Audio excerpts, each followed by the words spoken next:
very shortly, the Nøgne-Ø Brewery on Grimstad. Doesn't get it by the sign, of course. I can almost taste the beer. I know we're in the right place because the official Nøgne-Ø vehicle is right there. Pretty cool old building. Found it! We found it. So this is an old power plant. Built in 1914. Shall we proceed? You got it. Okay.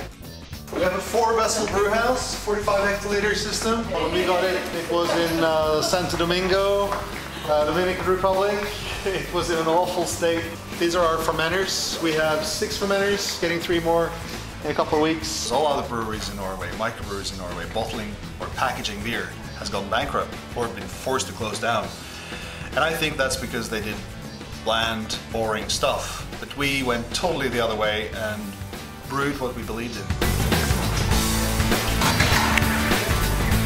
And this is our old brew house. We operated that in a very basic building where everything was hard to keep clean. The roof was leaking and so on. We couldn't afford to have several pumps. We needed gravity to get the wort out and over to the brew kettle. This mixer didn't work very well, so we had to use a shovel in addition.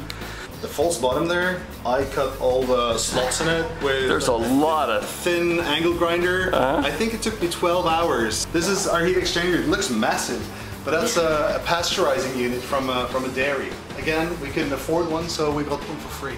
scrappy. I like it. Now, this is going to be used, my plan is to use this one to steam rice for our sake project. Okay. And to use one of these as a fermenter. Well, we were told that we should order it right away, so here's like 1.8 tons of hops, which is a lot in our world. Yes. We probably have too much, but it's better to have too much than to have too little. So, yeah, the cinnamon sticks, cloves, orange peel, coriander here, ginger. When I walked in here, I was getting more than just hops. It's amazing the small volume, but how much aroma they contribute. That's true. It all goes into the beer. Yeah, well, this is going to be our sake brewery. We plan to be the first sake brewery in Europe. The first one in Europe? The first one in Europe. Really? Yeah. Does that have something to do with the reason why I ran into you in Japan? Absolutely. Flashback, March 2008, Japan, Barsals, and I meet this Norwegian brewer named Kjetil. So what brings you out here? My dream, which will probably never work out, so my dream is to also start brewing sake. In Norway. In Norway. Crazy enough, it might work. What is that? Brewery touring being thirsty work, we decided to gather at the nearby house of Nøgne-Ø partner Tore Gunnar Neibu. Hello, I'm Tore. I'm one of the guys at Nøgne-Ø. We're heading out through the canal to see if we can find a naked island or Nøgne-Ø. Tore took us out on a lake that connects to the ocean via a several hundred-year-old canal. So as it turns out, this is actually the first waterway, the first canal ever built in the country of Norway.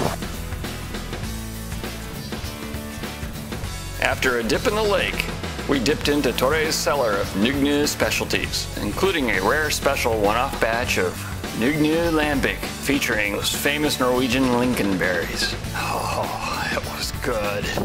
It's our blonde, Belgian blonde.